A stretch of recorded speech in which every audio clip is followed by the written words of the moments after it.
तो हाँ जी, आपका नाम वंदना है, ये आपने अपनी डिटेल भेजी है और इसके हिसाब से कुंडली आपकी बनी है मिथुन लगन की। राशि आपकी सिंह है और ये यहाँ पे कुंडली आपकी मैंने बना रखी है। आपने देखो जी मुझे 2 सवाल लिख के भेजे हैं। पहला सवाल है कि आपके 1.5-2 साल हो चुका है विवाह हुए को, लेकिन आपके अभी तक बच्चा नहीं हो रहा। एक तो ये आपका ये सवाल है कि बच्चा होगा या नहीं, कब होगा। और एक आपने हेल्थ के बारे में पूछा है और आपके पति के सरकारी नौकरी का योग है या नहीं। आपने अपनी पति की भी कुंडली भेजी है, तो बच्चे के लिए मुझे दोनों कुंडली देखनी होगी। और यहाँ पे जो कुंडली बना रखी है आपकी, मैंने कुंडली बना रखी है, आपका नाम वंदना है। तो पहले आपकी कुंडली में जानेंगे संतान के बारे में। वैसे भी दूसरे ग्रह भी मैं देखूंगा आपकी कुंडली कैसी है, कौन से ग्रह अच्छे बुरे हैं। सबसे पहले देखो जी, आप ये समझो कि जो कुंडली होती है इसमें 12 घर होते हैं। 12 घर पहले समझो, वो मैं लिख देता हूँ। ये है आपकी कुंडली में पहला घर, ये है दूसरा घर, तीसरा, चौथा, पाँचवा, ये है छठा घर, सातवां, आठवां, नौवां, 10वां, 11वां और ये लास्ट वाला 12वां घर। अब ये जो 12 घर मैंने लिखे हैं, इन 12 घरों से आपके जीवन के बारे में कुछ ना कुछ पता किया जाएगा। जैसे कि पहले घर से हम पता करेंगे आपका जो शरीर है वो कैसा होगा, हेल्थ आपकी कैसी होगी, स्वभाव, रंग रूप, पर्सनैलिटी कैसी। दूसरा अगर आपके धन का है, तीसरा अगर छोटे भाई बहनों का, चौथा अगर आपकी माता, मकान, वाहन और पांचवा अगर आपके बच्चों का, जो आपका सवाल भी है। बच्चों के लिए पांचवा अगर देखा जाता है किसी भी कुंडली में।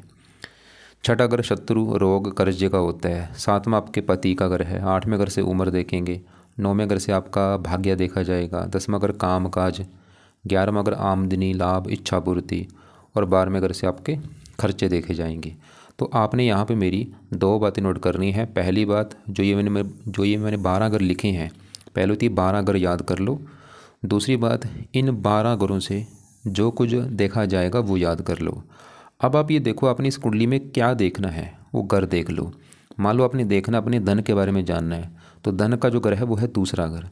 तो दूसरे घर से आपका धन देखेंगे और दूसरे घर में एक नंबर लिखा है 4। 4 है कर्क राशि, इसका मालक है चंद्रमा। तो आपके धन के लिए दूसरे घर के मालक चंद्रमा को देखना पड़ेगा।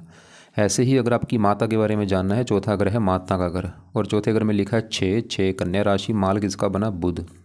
तो माता के लिए बुध को देखना पड़ेगा। मतलब हमने घर का मालक देखना है।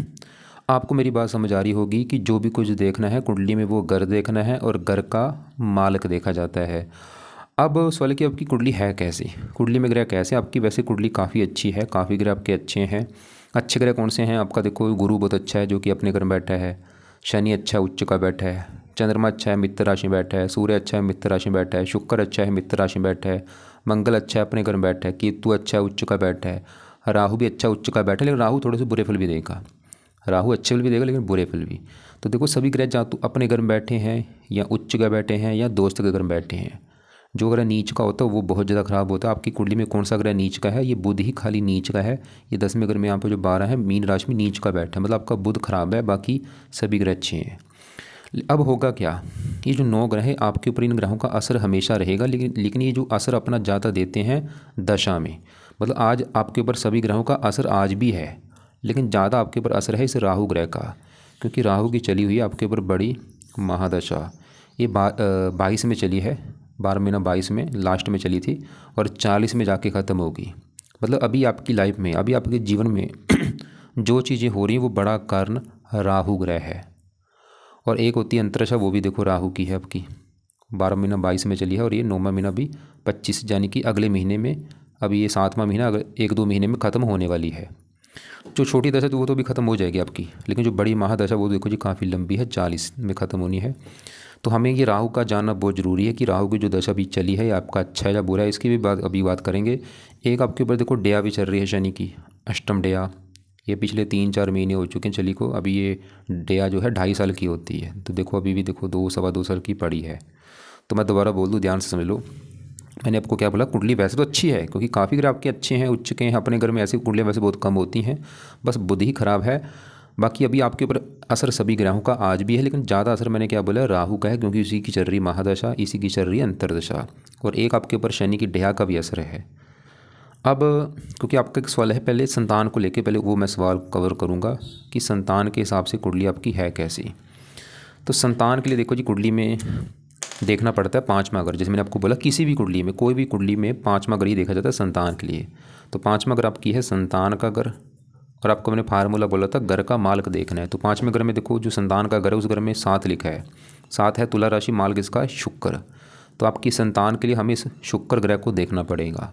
शुक्र को देख के पता चलेगा आपकी संतान के बारे में। तो यहाँ पे लिख तो शुक्र को देखना पड़ेगा क्योंकि वो संतान के घर का है मालक। एक आपकी संतान के घर में कौन बैठा है? शनि। तो शनि को भी देखना पड़ेगा संतान के लिए क्योंकि वो वहाँ पे बैठा है।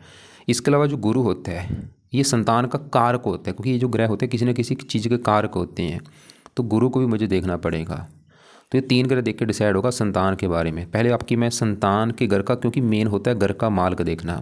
तो संतान का घर पाँचवां घर, उस घर में 7 लिखा, मालक शुक्र देखना है। शुक्र का देखने का मतलब यह है कि शुक्र अच्छा है या बुरा है, कहाँ बैठा है।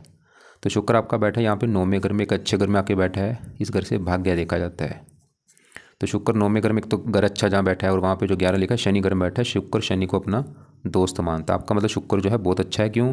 घर भी अच्छा है, दोस्त का घर है और योग कारक है। और यहाँ पे एक योग बना है, शुक्र बैठा है शनि घर में और शनि बैठा है शुक्र घर में, स्थान परिवर्तन जो हुआ है।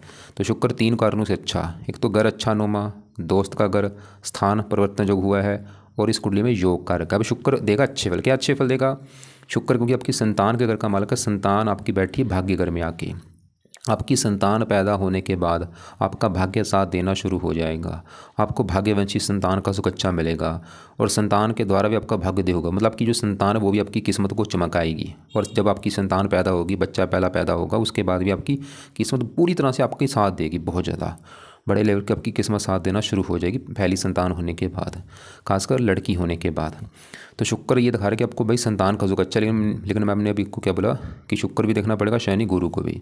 तो अभी हमने शुक्र को तो देख लिया, जो कि ये दिखा रहा है कि भाई संतान का सुख अच्छा है, कोई दिक्कत नहीं आएगी, संतान अच्छी होगी, गुणी होगी, समझदार होगी, भाग्यशाली होगी, संतान आपकी धार्मिक होगी। अब शुक्र के अलावा 5वें घर में जो शनि बैठा है, सवाल कि ये कैसा है? तो आपका शनि भी बहुत अच्छा है। क्यों अच्छा है भाई? क्योंकि शनि जहाँ बैठा है 5वां घर, ये घर भी अच्छा है 5वां। और यहाँ पे जो 7 लिखा है तुला राशि में शनि उच्च का बैठा है। यहाँ पे देखो जी, एक बात नोट कर लो, ये जो ग्रह होते हैं अगर अपने घर में बैठे हैं, अपने घर में बैठ के अच्छे फल देते हैं। उच्च के बैठे हो तब भी अच्छे फल देते हैं। दोस्त के घर में बैठे हैं तब भी अच्छे फल देते हैं। शुक्र क्यों अच्छा था? दोस्त के घर में है। शनि क्यों अच्छा है? 5वां घर, एक तो उच्च राशि जो 7 है ये शनि की है उच्च राशि, और ये शुक्र की राशि है। मैंने आपको बोला शनि है शुक्र घर में और शुक्र है शनि घर में, स्थान परिवर्तन योग है। एक दूसरे घर में बैठे हैं जाके, वो इसके घर में बैठा है, ये उसके घर में बैठा है। ये अच्छा योग माना गया है और है अभी शनि भी इस कुंडली में योग कारक। तो शनि भी आपका कई कारणों से अच्छा है। क्या अच्छे फल देगा? क्योंकि संतान घर में बैठा, आपको संतान का सुख बहुत अच्छा देगा। आपकी संतान अच्छी होगी, गुणी होगी, समझदार होगी। और 5वां घर पढ़ाई का, ये आपको जो पढ़ा लिखा भी बनाएगा। आपका नाम वंदना है तो वंदना को काफ़ी पढ़ा लिखा बनाएगा, बुद्धिमान बनाएगा। और शनि का जो अपना घर है वो है ये 9वां घर, जहाँ ये शुक्र बैठा था। मैंने आपको बोला था इस 9वें घर से आपका वंदना का भाग्य देखा जाएगा। भाग्य कैसा होगा? 9वें घर से। 9वें घर में लिखा है 11 मालक शनि। तो भाग्य घर का मालक शनि कहाँ बैठा? संतान घर में। मतलब भाग्य उठ के चला गया संतान घर में और बैठा भी उच्च गया वहाँ पे। ये मेरे से लिखा लो, गारंटी लिख के दे सकता हूँ। संतान होने के बाद भाग्योदय होगा वंदना का। शनि भी दिखा रहा है, देखो शुक्र भी दिखा रहा था कि भाई भाग्योदय होगा संतान होने के बाद, लेकिन शनि भी दिखा रहा है कि भाई भाग्य पूरी तरह से किस्मत साथ देगी संतान होने के बाद। भाग्य होगी जाके संतान घर में बैठा है, ऐसा होगा। मतलब जहाँ तो संतान पैदा होने के बाद भाग्योदय होगा वो भी होगा, और संतान जो है वंदना की वो भी इसकी भाग्य इसका चमकाएगी आगे जाके, बहुत ज़्यादा इसका नाम रोशन करेगी, खासकर शनि। लेकिन यहाँ पे देखो जी, मैंने देखा है बहुत सारी कुंडलियाँ, जब भी शनि यहाँ पे 5वें घर में तुला राशि में होता है, लड़कियाँ ज़्यादा पैदा कर देता है। लड़कियाँ बहुत सारी होती हैं, लड़का वैसे कम होता है। लेकिन लड़का लेने के लिए धर्म का सहारा लेना पड़ता है, धार्मिक पाठ पूजा करनी पड़ती हैं। तो शनि यहाँ पे संतान का सुख अच्छा दिखा रहा है। संतान मतलब गुणी, समझदार होगी, पढ़ी लिखी। ये वंदना को भी काफ़ी पढ़ा लिखा बनाएगा, बुद्धिमान। और शनि 8वें घर का मालक है, जहाँ पे 10 लिखा मालक शनि। शनि उम्र भी लंबी कर देगा। किसकी उम्र लंबी करेगा? वंदना की उम्र लंबी कर देगा, क्योंकि इसके 8वें घर का मालक है ये। तो अभी हमने देखो जी, शुक्र देखा जो कि संतान घर का मालक है, वो भी अच्छा है। शनि देखा जो कि संतान के घर में बैठा है, वो भी अच्छा है। अब गुरु जो है संतान का कारक होता है। गुरु अगर अच्छा हो तो संतान का सुख जरूर मिलता है। अब गुरु कहाँ बैठा है? यहाँ पे 7वें घर में, और यहाँ पे जो 9 लिखा गुरु अपने घर में बैठा है, ये भी अच्छा है। मतलब गुरु भी इसका अच्छा है क्योंकि ये अपने घर में बैठा है। तो गुरु भी दिखा रहा है कि संतान का सुख अच्छा है। लेकिन अब सवाल की संतान फिर क्यों नहीं हो रही भाई? अगर कुंडली में दिख रहा है कि संतान का सुख अच्छा मिलेगा, संतान ना होने का कारण क्या है? तो यहाँ पे मैं आपको बात बता दूँ, एक सतमाश कुंडली होती है। अगर हमने ब्रिक्की में जाना है, सतमाश कुंडली को भी देखा जाता है, वो भी अभी आपको मैं दिखाऊंगा। उसमें हम 5वां घर ही देखेंगे। तो जैसे कि यहाँ पे ये है वंदना की डिटेल, इसने डिटेल भेजी अपनी, और ये पाँचवा, इसमें इसमें अभी हमने इसका पाँचवा घर देख चुके हैं। अभी ये मैंने बोला नवाश कुंडली देखनी पड़ेगी, सतमाश कुंडली। सतमाश कुंडली संतान के लिए होती है। यहाँ पे देखो ये लिख भी रखी है, सतमाश कुंडली आ चुकी है, यहाँ पे लिखा भी है देखो, संतान और उसकी संतान। तो वंदना की संतान के लिए सतमाश कुंडली को देखना पड़ेगा। अब इसमें भी क्या देखना है, ये पाँचवा घर देखना है कि पाँचवें घर में कौन सा ग्रह बैठा है। तो पाँचवें घर में यहाँ पे संतान घर में देखो राहु बैठा हुआ है। और ऐसी मैंने हज़ारों कुंडलियाँ देखी हैं, जब भी राहु पाँचवें घर में बैठता है, चाहे ये लगन कुंडली में बैठा हो या सतमाश कुंडली में बैठा हो, संतान संबंधी चिंता होती है। वो चिंता क्या होती है, कुछ भी हो सकती है, जहाँ तो संतान में देरी होना हो, गर्भपात हो जाना हो, संतान का ऑपरेशन से होना हो, लड़कियाँ ज़्यादा होना हो। तो इसको वंदना की अगर संतान नहीं हो पा रही, देरी से हो रही है, तो कारण है राहु ग्रह। कारण उसका एक तो है कि राहु सतमाश में पाँचवें घर में बैठा है संतान घर में, और दूसरा कारण राहु की दशा भी चल रही है। तो राहु वहाँ पे भी एक्टिवेट हो चुका है सतमाश कुंडली में, वो संतान देने में दिक्कत कर रहा है। तो मैं वंदना को बोलूँगा कि अगर आपकी संतान नहीं हो रही, वो कारण है राहु, पूरा बड़ा कारण राहु है। तो राहु के उपाय करने पड़ेंगे, वो आपको मैं उपाय बताऊँगा अभी बाद में क्या उपाय हैं। लेकिन पहले इसके मैं सभी ग्रह एक बार कवर कर दूँ कि ग्रह, इसके जो भी ग्रह हैं कैसे क्या अच्छे बुरे फल देंगे। तो हमने अभी शुक्र पहले देख चुके हैं, वो तो अच्छा है। शनि देख चुके हैं, वो भी अच्छा है। अब गुरु को विस्तार में जान लेते हैं। गुरु जहाँ बैठा ये है सातवां घर। सातवां घर इसके वंदना के पति का घर है। आप क्योंकि आपने, मुझे लगता है आपने ही अपनी डिटेल मुझे भेजी थी वंदना ने, तो आपको मैं बोलूँगा सातवां घर आपके पति का। अगर आपका हमने पति देखना कैसा होगा सातवां घर, क्योंकि फार्मूला है घर का मालक देखो, सातवें घर में 9 लिखा है, 9 धनु राशि मालक गुरु। गुरु देखना पड़ेगा, वो गुरु कहाँ बैठा है, इसी घर में बैठा है, बहुत बड़ी बात है, अच्छी हास्य जो बना है। तो गुरु इस घर का अच्छा करेगा, अपने घर का, सातवें घर का। गुरु ये दिखा रहा है कि आपको पति का सुख अच्छा मिलेगा, आपका जो पति है वो बहुत अच्छा होगा, गुणी होगा, समझदार होगा, पति धार्मिक होगा, परोपकारी होगा, पति से अच्छी बनेगी। और गुरु की दशा आपकी बहुत अच्छी जाएगी। और गुरु इस घर का भी मालक है, 10वें घर का आपके। 10वें घर में जो 12 लिखा है मालक गुरु। 10वां घर काम काज, पिता, सरकार। गुरु आपको काम काज का सुख अच्छा देगा, पिता, सरकार, मान प्रतिष्ठा। गुरु लगन को देख रहा आपको भी धार्मिक परोपकारी। 11वें घर को आमदनी लाभ देगा, तीसरे घर को मेहनती साहसी। हज़ारों अच्छे फल हैं, यहाँ पर मैं शॉर्टकट में वैसे आपको बता रहा हूँ। तो गुरु बहुत अच्छा है। अब गुरु के अच्छे फल ज़्यादा मिलेंगे गुरु की दशा में, और वो बड़ी दशा चलेगी 40 के बाद। लेकिन छोटी दशा भी राहु की दशा के बाद, ये जो 9वां महीना 25 के बाद आएगी गुरु की छोटी दशा, 2-3 साल की दशा है, वो समा भी अच्छा है आपका। क्योंकि अभी तो देखो दोनों ही दशाएं राहु की हैं, बड़ी दशा छोटी दशा। लेकिन राहु की अभी छोटी दशा जो खत्म होगी, तो गुरु की जो दशा आएगी वो भी समा आपका अच्छा होगा। अभी ये जो 9वें महीने में दशा आपकी चलेगी, इसमें भी आपके संतान होने के योग बने, क्योंकि गुरु संतान का कारक है, संतान इसमें आपकी हो जाएगी। तो गुरु हमने देखा वो अच्छा है। अब देखो आपके बढ़ते हैं यहाँ पे छठे घर में मंगल केतु। छठा घर वैसे खराब घर होता है, इस घर से रोग, शत्रु, कर्जा देखते हैं। छठे घर में 8 लिखा, मालक कौन, मंगल। तो मंगल इसी घर में बैठा है तो खराब घर, लेकिन ये मंगल का अपना घर होने की वजह से सरल नामक विपरीत राज को बना है, मतलब मंगल छठे घर का अच्छा ही करेगा। अब इसी घर में केतु बैठा है उच्च का, ये भी अच्छा है। मतलब ये वंदना को रोगों से बचाएंगे, कर्जे से बचाएंगे, दुश्मनों से बचाएंगे, कई फायदे देंगे। अब इसका जो दूसरा घर धन का घर है कि ये जाति का जो है वंदना कितनी धनी होगी, दूसरा घर देखेंगे। और दूसरे घर का क्योंकि माल का देखना, दूसरे घर में 4 लिखा है, माल चंद्रमा। चंद्रमा को देखना पड़ेगा धन के लिए, और वो बैठा है तीसरे घर में, सूर्य की राशि मित्र राशि। तीसरा घर होता है मेहनत, पराक्रम, धन, मेहनत। मतलब चंद्रमा ये दिखा रहा है कि ये जाति का खुद की मेहनत के बल पर, खुद के पराक्रम के बल पर धन कमाएगी। चंद्रमा ये दिखा रहा है, ये जो वंदना है खुद मतलब मेहनत करके, उद्यम करके लाइफ में धन कमाएगी। तो हमने देखो जी इसका शुक्र देखा वो अच्छा है, शनि देखा वो अच्छा है, गुरु देख चुका है वो अच्छा है, चंद्रमा भी अच्छा है, मंगल केतु भी ठीक है, क्योंकि देखो एक उच्च का बैठेगा, अपने घर में बैठा है। अब यहाँ पे 10वें घर में बुध सूर्य की बात कर लेते हैं। 10वां घर पहले समझो किसका है। 10वां घर इसके वंदना के काम काज का घर है, नौकरी कारोबार, ये जो वंदना करेगी 10वां घर। 10वां घर इसके पिता का भी है, 10वां घर इसकी सरकारी नौकरी का भी है, और 10वें घर से मान प्रतिष्ठा भी इसकी देखेंगे। तो ये 4 चीज़ जो मैंने बोली हैं 10वें घर से। और फार्मूला है घर का मालक देखना है। 10वें घर में लिखा है 12 मीन राशि, इसका मालक गुरु है, और वो पहले हम देख चुके हैं। गुरु तो अच्छा है, गुरु तो ये दिखा रहा है कि इसको काम काज का सुख अच्छा मिलेगा, पिता, सरकार, मान प्रतिष्ठा। बल्कि 10वां घर पति घर में आके बैठा है, मतलब इसका जो पति के आने के बाद भी इसका काम काज चलना शुरू हो जाएगा। और लेकिन 10वें घर में अब बुध सूर्य को भी देखना पड़ेगा, इसके काम काज, पिता, सरकार के लिए। और सूर्य भी जो यहाँ पे बैठा है वो भी अच्छा है, क्योंकि 10वें घर में सूर्य अच्छे फल देता है। यहाँ पे इसको आगे बल मिलता है, दिग्बली हो जाता है, स्थान बल मिलता है। और बैठा भी यहाँ पे गुरु की राशि मित्र राशि। तो सूर्य भी 10वें घर में बैठ के आपको काम काज का सुख अच्छा देगा, पिता का सुख अच्छा, सरकार, मान प्रतिष्ठा। और सूर्य मैंने देखा जब भी 10वें घर में होता है, ऐसे लोग सरकारी नौकरी में भी होते हैं या सरकार से जुड़ा कोई काम करते हैं, मान प्रतिष्ठा अच्छी देता है। सूर्य तीसरे घर का मालक होकर यहाँ पे बैठा है, और सूर्य की दशा भी अच्छी जाएगी। अब गड़बड़ क्या है, ये जो बुध है, मैंने आपको पहले बोला था सभी ग्रह अच्छे हैं, बस इसका बुध खराब है। अब वो बुध को विस्तार में जानते हैं क्यों खराब है। देखो जी, बुध जहाँ बैठा है 10वें घर में, यहाँ पे जो 12 है मीन राशि में बुध नीच का बैठा है। तो बुध खराब होने का कारण है ये नीच का बैठा है। अब सवाल की क्या खराब फल देगा? देखो जी, खराब फल जो है बुध के वो हमेशा रहेंगे, मतलब आपके ऊपर बुध के बुरे फल हमेशा बुध बुरे फल आपको देता रहेगा। लेकिन जब कभी बुध की दशा आएगी उसमें बुरे फल इसके कई गुना बढ़ जाएंगे। एक तो बुध 10वें घर को बुरी तरह से खराब करेगा। 10वां घर काम काज का है, बुध आपको काम काज में दिक्कतें पैदा करेगा। 10वां घर सरकार का है, सरकारी कामों में दिक्कतें पैदा करेगा। और भी पिता संबंधी दिक्कतें, मान हानि करेगा। और ये दिक्कतें मैंने बोला बुध की दशा में बढ़ जाएंगी। और बुध इस कुंडली में 2 घरों का मालक है, उन 2 घरों को भी लेकर के दिक्कतें। एक तो बुध का घर है पहला घर, और पहला घर आपका ये सबसे मेन घर है। जैसे मैंने आपको 12 घर बोले कि 7वां घर पति के बारे में बताएगा, 5वां बच्चों का है, चौथा माता, तीसरा छोटे भाई बहन। ऐसे पहला घर आपका घर, मतलब आप वंदन है तो आपका शरीर, स्वभाव, रंग रूप, पर्सनैलिटी, सर मस्तक पहले घर से। और पहले घर में लिखा है 3 मिथुन राशि मालक बुध, और वो बेचारा नीच का बैठा है। मतलब बुध आपके शरीर को ख़राब करेगा, आपकी हेल्थ ख़राब करता रहेगा। ये बुध आपको हेल्थ को लेकर दिक्कतें पैदा करेगा। कौन सी हेल्थ में दिक्कतें? बुध के जो रोग हैं आपको होंगे, जैसे कोई त्वचा संबंधी रोग होना, या और इसके जो रोग हैं आपको हो सकते हैं। या 10वां घर से जुड़ा रोग आपको कोई दे सकता है, घुटनों में दिक्कत आना। खासकर बुध की दशा में आपकी हेल्थ ज़्यादा ख़राब होगी। लग्नेश भी है, लगन दोष भी बना है, लाइफ में स्ट्रगल भी होगा। और बुध इस घर का भी मालक है, चौथे घर का, क्योंकि यहाँ पे चौथे घर में 6 लिखा है मालक बुध। जैसे मैंने बोला बुध पहले घर का भी मालक आपके शरीर का, और चौथे घर का भी मालक है। चौथा घर है माता, मकान, वाहन। बुध आपको माता, मकान, वाहन, भूमि, जमीन, जायदाद, इन संबंधी भी कुछ ना कुछ दिक्कतें परेशानियाँ देगा, खासकर बुध की दशा में। तो बुध के बुरे फल क्या क्या हैं? बुध शरीर का मालक है, हेल्थ खराब करेगा। चौथे घर का मालक है, माता, मकान, वाहन को लेकर दिक्कतें। 10वें घर में बैठे है, काम काज में दिक्कतें, पिता, सरकार, मान हानि। तो बुध के भाई उपाय जरूर करो ताकि ये बुरे फल आपको ना मिले।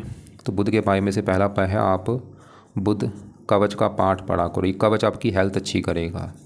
दूसरा है बुध स्तोत्र का पाठ पढ़ा करो। तीसरा है बुध के देवता हैं गणेश जी, आप गणेश जी की पूजा उपासना भी कर सकती हैं। तो ये 3 उपाय कर लो। पन्ना कभी धारण मत करना। तो दोनों पाठ आपने सुबह के टाइम पढ़ लिया करो या इनको सुन लिया करो। वैसे तो कई उपाय हैं, लेकिन अभी मैंने आपको मेन राहु के उपाय ज़्यादा बताऊंगा क्योंकि उसकी है दशा। तो बुध के लिए क्या क्या बोला है? बुध कवच, बुध स्रोत, दोनों पाठ पढ़ने हैं या सुनने हैं सुबह के टाइम। गणेश जी इसके देवता है, इसकी पूजा उपासना, इसका मतलब गणेश जी का मंत्र है ओम गण गणपति नमः, वो जाप कर लो। अब आगे बढ़ते हैं। तो अभी आपके देखो जी सभी ग्रह देख चुके हैं, लास्ट में बचा है राहु ग्रह।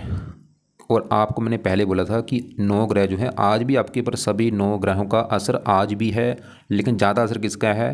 राहु ग्रह का। क्यों? क्योंकि उसकी महादशा चल रही है, उसी की चल रही है अंतरदशा। 12 महीना 23, मतलब 23 पूरा, 24 पूरा, अभी 25, पिछले 2.5 साल से आपकी चल रही है राहु की दशा। सवाल की राहु कैसा है? मैं आपको एक बात बता दूं, मुझे इतने साल हो चुके कुंडलियाँ बनाते को, मेरे पास सबसे ज़्यादा कुंडलियाँ आती है राहु वाली। अगर मैं रोजाना 10 कुंडलियाँ बनाता हूँ, 8 बंदे आएंगे जिनके ऊपर है राहु की दशा। मतलब जब भी राहु की दशा आती है, ये बंदे की लाइफ में दिक्कतें, परेशानियाँ, रुकावटें, स्ट्रगल, चिंता, ये सभी चीज़ें जरूर देता है। चाहे राहु जहाँ मर्जी बैठा हो, ये सभी चीज़ें लाइफ में जरूर आती है, क्योंकि राहु इन चीज़ों का कारक होता है। मतलब ये सभी चीज़ें आपके साथ भी होंगी। जब आप चाहे नोट कर भी लेना कि जब से आपकी राहु की दशा आई होगी, आपकी लाइफ में स्ट्रगल बड़ा होगा, चिंता बड़ी होगी, रुकावटें बड़ी होंगी, परेशानियाँ बड़ी होंगी और भी। और राहु थोड़ा सा विस्तार में जाने, राहु जहाँ बैठा 12वें घर में, राहु देखो जी सबसे खराब फल देता है 12वें घर में बैठ के। लेकिन आपके लिए एक अच्छी बात है कि 12वें घर में बैठा तो जरूर है, लेकिन वहाँ पर जो 2 लिखा है वृष राशि में उच्च का बैठा है। ये आपके लिए जो एक अच्छी बात है कि राहु आपका उच्च का बैठा है। इसकी वजह से राहु को मैं ज़्यादा खराब नहीं मानूंगा। और इसकी दृष्टियाँ भी हैं, 5वीं बढ़ेगी चौथे घर के ऊपर। यहाँ पे जो 6 है स्वय राशि है राहु की, इस घर के लिए भी अच्छा है। 9वीं यहाँ पे मित्र राशि।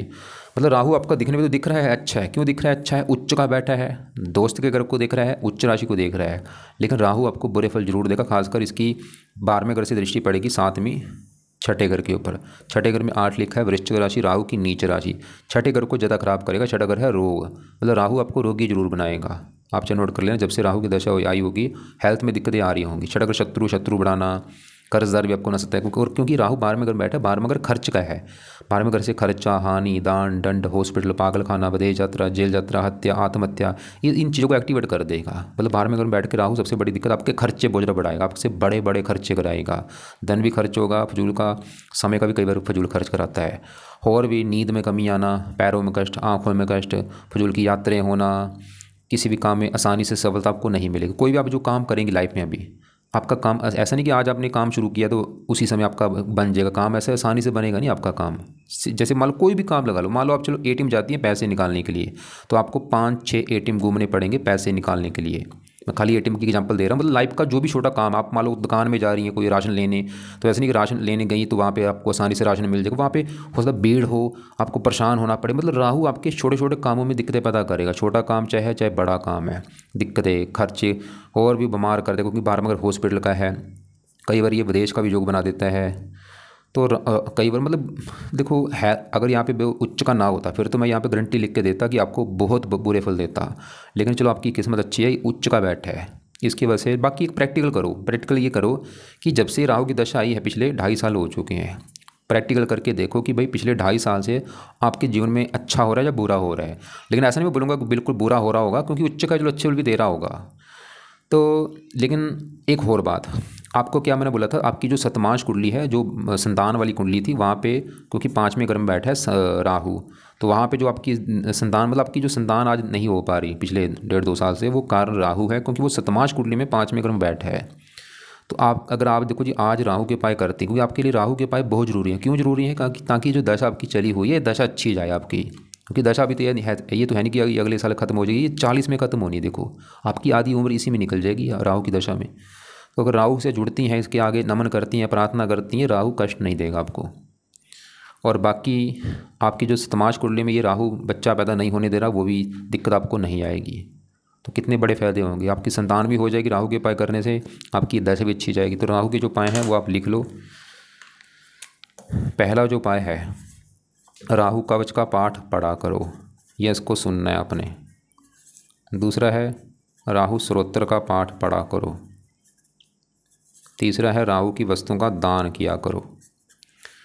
दोनों पाठ चाहे शाम को या रात को आपने पढ़ने हैं या सुनने हैं। दान देखो जी, आपको मैं वीडियो भेज दूँगा, उसको देख लेना। कई प्रकार के दान है, वो दान आप कर दिया करो, लेकिन सबसे बेस्ट दान है जो कि है सतनाजे का दान जरूर करो। पंचों को डाला करो, ये जब तक दशा डालती रहो। सतनाजा भी कैसे बनाना है आपको मैं वीडियो अलग से भेज दूँगा। चौथा पहर राहु के लिए आपको कुछ देवी देवताओं के पाठ पूजा करने पड़ेंगे, जिसमें 1 नंबर है शिव जी का, क्योंकि राहु खुद शिव जी का भक्त है। यहाँ हनुमान जी की पूजा उपासना कर लो, इससे भी राहु अच्छा होता है। यहाँ दुर्गा जी हो या माता सरस्वती जी हो, तो जो 3-4 देवी देवता मैंने बोले हैं, इनमें से किसी 1-2 की पूजा उपासना आप जरूर करो, चाहे शिव जी कर लो या मतलब वैसे ज़रा बेस्ट शिव जी है। अब शिव जी की भी पूजा उपासना में क्या करना है वो लिख लो। हो सके शिव जी का मंत्र जाओ माथा टेकने, और शिव जी का एक मंत्र है ओम नमः शिवाय, ये अपना सुबह 10-20 मिनट बैठ के, आधा घंटा चाहे बैठ के ये रोजाना जपा करो। और हनुमान जी के भी हो सके मंदिर जाओ, या हनुमान जी के जो पाठ है वो पढ़ा करो। कभी हनुमान चालीसा पढ़ लिया, कभी संकट मोचन पढ़ लिया, कभी बजरंग बाण पढ़ लिया। दुर्गा चालीसा का भी पाठ आप पढ़ सकती हैं। नीले कपड़े पहनने बंद कर दो। जब भी राहु 12वें घर में होता है, ऐसे लोगों को रसोई में बैठ के खाना खाना चाहिए। तो कोशिश करो जब भी खाना खाना है रसोई में बैठ के खाना खाया करो। 3 टाइम में कम से कम 1-2 टाइम रसोई में बैठ के खाना जरूर खाओ। अंडे मीट खाने से बचना है, बुरे कर्मों से बचना है, निंदा आलोचना से बचना है। किसी की निंदा आलोचना मत करना, उससे राहु और खराब होगा। बुरे कर्म से बचना है, अंडे मीट खाने से हो गया, और भी ईमानदार बनना है। और बाकी राहु की पाठ जब पढ़ेंगे, प्रार्थना करना कि आपकी चल रही है दशा और आप मेरी सतमांश कुंडली में 5वें घर में बैठे हैं, जो कि है संतान का। अगर प्लीज़ राहु मुझे जो संतान को लेकर दिक्कत आ रही वो ना आए, मुझे संतान हो जाए।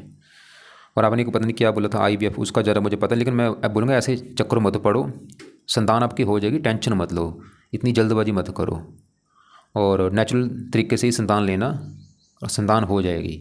और अभी गुरु की भी आगे दशा आनी है, वो भी समाप्त, चलो आपका अच्छा है। तो एक तो ये राहु के ये उपाय हो गए, और बाकी देखो जी जो भी एक संतान गोपाल स्रोत का पाठ है वो भी पढ़ा करो। और ये तो मैं बोलूँगा चाहे पति पत्नी दोनों पाठ पढ़ो, संतान गोपाल स्रोत का पाठ सुबह शाम पढ़ो या सुना करो। पति को भी बोलो अपने को बढ़ने के लिए। एक आपके ऊपर शनि की दया भी है। दया ये भी देखो लाइफ में दिक्कतें देती है जब भी आती है। पिछले 3 महीने हो चुके हैं, आप नोट कर लेना। और दया किसकी है? शनि की होती है। तो आपने शनि के भी 1-2 उपाय करने हैं। पहला उपाय है शनि मंदिर जाओ हर शनिवार को। दूसरा उपाय अगर आप कर सकते हैं, शनि चालीसा का पाठ पढ़ो। इसके फ़ायदे भी आपको बताता हूँ क्या होंगे। देखो, एक तो शनि मंदिर जाना है, कब? शनिवार को मैंने बोला है, माथा टेक के आओ। और दूसरा शनि चालीसा का पाठ रोजाना पढ़ना रात के समय। अब इस होगा क्या, एक तो इसलिए मैंने बोला है क्योंकि आपकी चल रही अष्टम डया देखो जी, मैंने बोला बहुत सारी दिक्कतें देती है जब भी आती है। तो अष्टम डया का बुरा फल आपको नहीं मिलेगा अगर आप ये उपाय करती हैं शनि के। दूसरा, आपका शनि कहाँ बैठा है? संतान घर में। तो आप शनि के मंदिर जब जाएंगे वहाँ पे जाके प्रार्थना करो कि हे शनि देवता जी, आपके मैं मंदिर इसलिए आई हूँ क्योंकि आप मेरी कुंडली में संतान के घर में बैठे हैं और मेरे संतान का सुख नहीं मिल पा रहा, प्लीज़ मेरी संतान हो जाए। और आपकी जो डेया है उसका भी मुझे बुरा फल नहीं मिले। क्योंकि जो शनि है ये भी थोड़ा सा कारण, इसको भी मैं 10% कारण मानूंगा, क्योंकि शनि विलंब का कारक है। संतान देगा आपको लेकिन विलंब से देता है। तो शनि के अगर आप मंत्र जाति प्रार्थना करती हैं तो शनि संतान दे देगा जल्दी आपको। और शनि चालीसा का भी पाठ पढ़ने के बाद प्रार्थना करना कि आपका मैंने पाठ इसलिए पढ़ा है क्योंकि मुझे संतान का सुख चाहिए और आपकी जो डेया है उसका बुरा फल प्लीज़ मुझे ना मिले।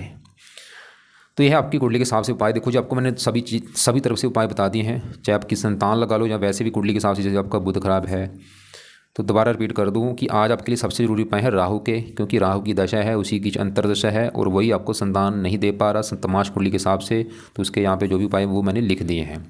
दूसरे नंबर पर उपाय आपने करने हैं शनि के, क्योंकि उसकी डेया है और एक आपकी शनि बैठे हुए संतान घर में, तो शनि के बीच 2 उपाय जो है वो लिख दिए हैं। एक आपकी कुंडली में बुध जो कि ज़्यादा खराब है नीच का, उसके भी यहाँ पे मैंने उपाय लिख दिए हैं। बाकी आपकी पति की कुंडली में मैं देखा तो उसकी अभी गुरु की दशा है, वो भी आप चाहे बाद में बना लेना। उसका मतलब अभी गुरु की दशा चली है, वो समय अच्छा है उसका। चलो उसको गुरु का उपाय बोल दो, मंत्र जाप करे, ओम ब्रह्म बृहस्पति नमः मंत्र जाप किया करो। उसकी भी मैंने देखा है 5वें घर जो संतान का घर है उस घर का मालिक शनि बना है और वो दूसरे घर में बैठा है। उसकी भी कुंडली दिखा रही कि संतान होने के बाद उसकी लाइफ में धन आना शुरू हो जाएगा और संतान को उसकी कुंडली में सुख अच्छा है, कोई दिक्कत उसकी कुंडली में नहीं दिख रही। और उसकी सतमाश कुंडली में 5वें घर में मंगल बैठा है, उसकी कुंडली में बल्कि पुत्र के भी योग दिख रहे हैं। इसके अलावा आप ऐसा करना, आपने वैसे पति की कुंडली में बोला सरकारी नौकरी का योग है नहीं उसके। हाँ, पहले घर में सूर्य बुध बैठे हैं, बुध 10वें घर का मालिक होकर बैठा है। हाँ, योग तो है, सूर्य पहले घर में जब बैठता है सरकारी नौकरी का योग बनाता है, ट्राई कर सकता है, योग तो है उसके। बाकी हाँ, एक बार हो सके उसकी आप पूरी कुंडली बनवा लेना।